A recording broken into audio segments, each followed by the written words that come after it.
In the first video, we looked at the challenges humanity faces in managing the transition to a climate-changed world.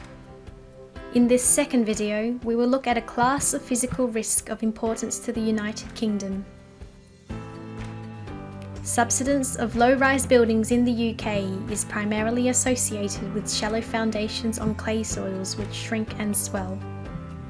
The shrinkage of the clay soils is often associated with vegetation. This shrink-swell capacity can lead to differential movement of structures and to cracking and distortion of walls and other features. Clay soil particles are very small and are themselves non-compressible. However, the water fraction of the clay can increase or decrease.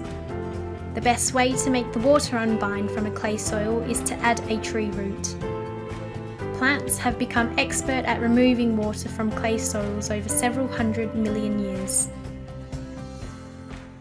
Clay soils are widely distributed across lowland areas of the UK.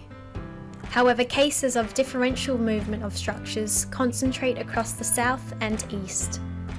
With each mile northwards and westwards, elevation increases, rainfall catchment increases, and soil shrink capacity decreases. In every UK autumn, winter and spring, the net rainfall re-wets and hydrates the soil.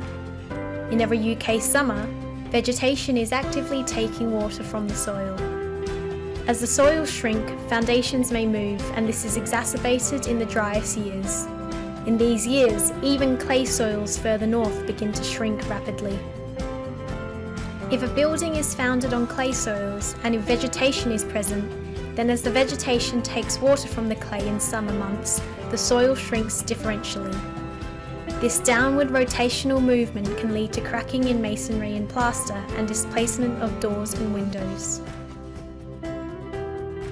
High-rise buildings will for the most part have deep foundations and basements and will not typically have structural problems associated with clay soil shrinkage.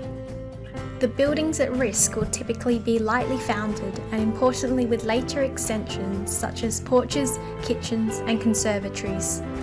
These extensions are often not subject to planning or building controls and may be poorly engineered and poorly tied into the main structure.